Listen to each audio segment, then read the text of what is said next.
के इस YouTube channel पे आप सभी का स्वागत है। हम लोग पढ़ रहे थे क्लास 12 हिंदी मीडियम। जैसा आप जानते हैं हम पढ़ रहे थे इसमें आवृतबीजी पादपों में लैंगिक जनन की प्रक्रिया, यानी जो आवृतबीजी यानी एंजियोस्पर्म प्लांट होते हैं उनमें फर्टिलाइजेशन की प्रक्रिया किस प्रकार से होती है। तो जो भी चीज़ें थी उसको पीछे बताया जा चुका है। अब उसमें हमको पढ़ना है क्या क्या चीज़ें आगे होती है।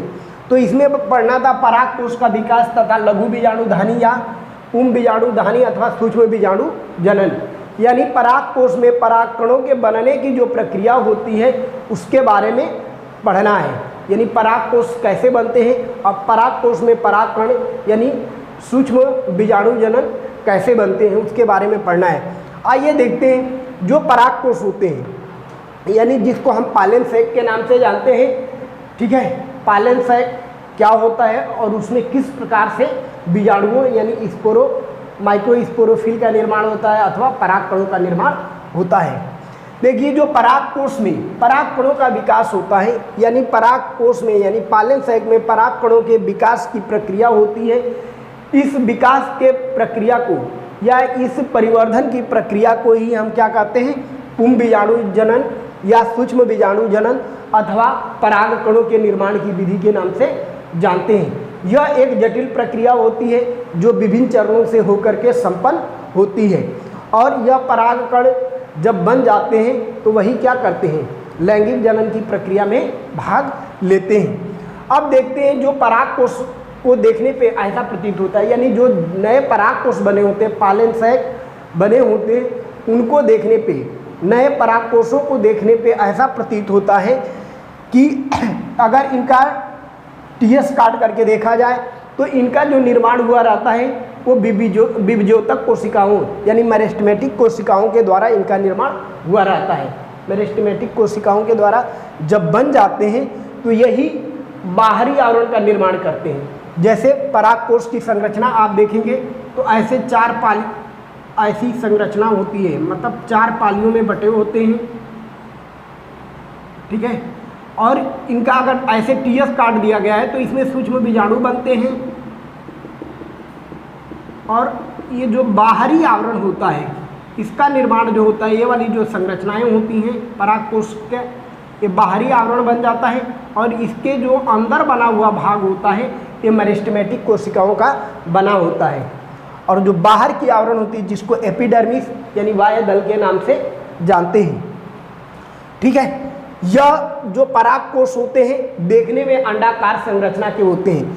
यह अंडाकार या गोल संरचना के होते हैं और यह प्रायः 4 पालियों में बटे होते हैं, यानी 4 पालियों से मिलकर के बने होते हैं। 1 2 3 4, ये 4 पालियों में बटे होते हैं और ये आपस में 2-2 की संख्या में 2 की एक पाली बना लेते हैं, या एक तरह से कह सकते हैं ए और ए, एक मिलकर के एक पाली बनाते हैं और ए वाले और ये ऐसे मिला करके 2 पाली का निर्माण करते हैं। यानी 2 नए पाली के अंदर जो होते हैं 2 पाली में आपस में डिवाइड होते हैं यानी बटे होते हैं। लेकिन इन 4 परागकोशों को अंदर की जो संरचनाएं होती हैं उनको जोड़ने के लिए इनमें क्या होता है, संवहन बंडल पाए जाते हैं। यानी बाद में जो इसके बीच का स्थान होता है उसमें संवहन बंडल का निर्माण होता है और इनको जोड़ने के लिए कनेक्टिंग टिश्यू यानी संयोजक ऊतक इसमें कार्य करते हैं। यानी इनको जोड़ने के लिए आपस में जोड़ने के लिए कनेक्टिंग टिश्यू का निर्माण होता है जो इनको आपस में मजबूती के साथ जोड़ने का काम करते हैं।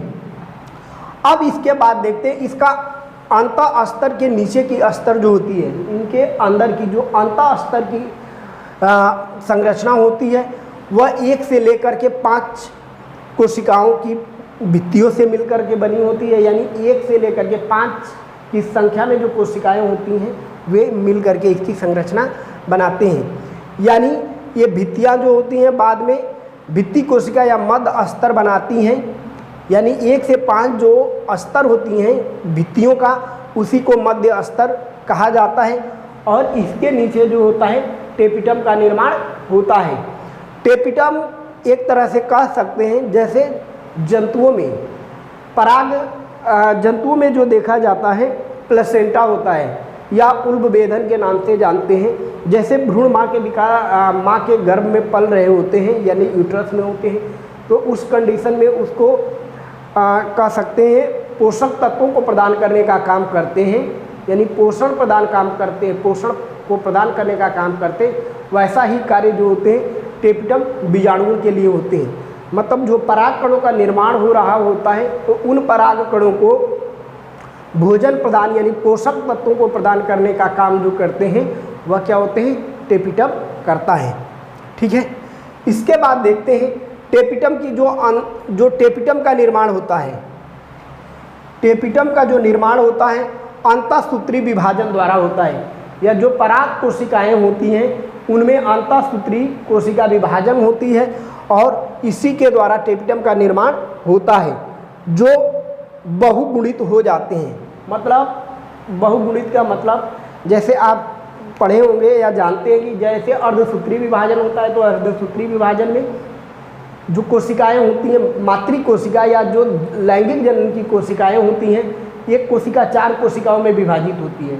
या समसूत्री कोशिका विभाजन पढ़े हैं, तो समसूत्री कोशिका विभाजन जो होती है लैंगिक जनन की कोशिकाओं को छोड़ करके और जितने भी अंग होते हैं उनमें समसूत्री कोशिका विभाजन होती है, अर्थात उसमें एक कोशिका 4 कोशिकाओं में विभाजित न होकर के 2 कोशिका में विभाजित होती है।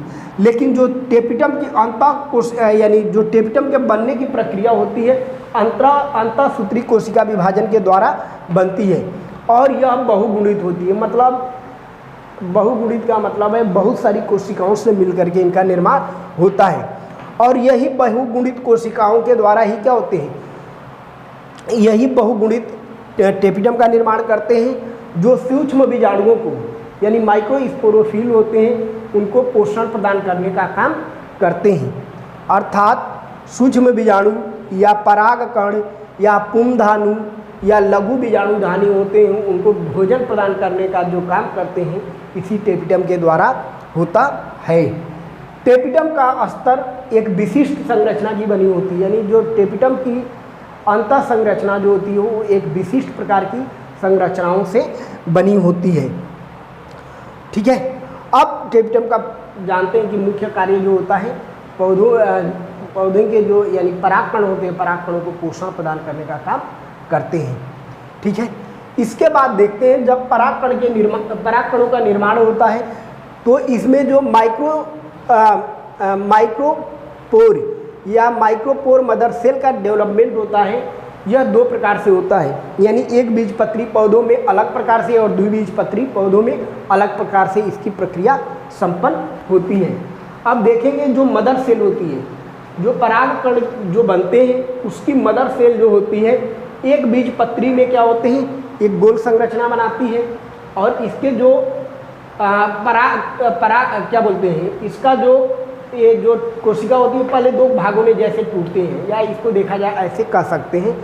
जो मदर सेल होती है, अगर एक बीजपत्री की बात करें और द्विबीजपत्री की, तो एक बीजपत्री में एक कोशिका बनेगी और वह कोशिका क्या होते हैं, उसके जो गुणसूत्र होते हैं 2 भागों में टूट जाते हैं, यानी 2 पोल बना लेते हैं। 2 पोल बनाने के बाद ये क्या करते हैं, 2 नए कोशिकाओं का निर्माण कर लेते हैं। यानी आपस में पहले 2 न्यूक्लियस बनाएंगे और न्यूक्लियस के बाद जो होते हैं इनमें साइटोप्लाज्म भी धीरे धीरे डिवाइड हो जाता है, यानी कोशिका द्रव्य भी डिवाइड हो जाते हैं। कोशिका द्रव्य के डिवाइड होने के बाद क्या होते हैं, ये 2 नई कोशिकाओं की संरचना बना लेती है। फिर ये आपस में जुड़ करके ये फिर आपस में क्या होती है, जुड़ती हैं और उनसे 4 नई कोशिकाओं का निर्माण होता है। यह लक्षण होता है एक बीजपत्री पौधों का। उसी तरह द्विबीजपत्री पौधों में देखेंगे तो जो केंद्रक होता है पहले वो डिवाइड होगा, 2 पोल बनेंगे, यानी नॉर्थ और साउथ पोल बनते हैं। उसके बाद ये स्पाइंडल शेप बनाते हैं। इसके बाद ये 3 भागों में यानी 3 की संरचना में संख्या बनाते हैं। फिर ये 3 कोष्ठकों के रूप में विभाजित होते हैं और इस तरह से 3 की संख्या में इनकी संरचना बन जाती है। यह द्विबीजपत्री पौधों में इस प्रकार की संरचना होती है। एक बीजपत्री पौधों में आप जानते हैं जिनमें बीजपत्र यानी जो सीड होता है बस एक भाग में बने होते हैं और 2 द्विबीजपत्री पौधे होते हैं इनमें सीड जो होती है 2 भागों में बने होते हैं। अगर आप महामना के इस YouTube चैनल पे नए हैं तो चैनल को लाइक करें, सब्सक्राइब करें और घंटी का जो बेल आइकन है उसको प्रेस करें, जिससे आपको नोटिफिकेशन मिलता रहे। धन्यवाद।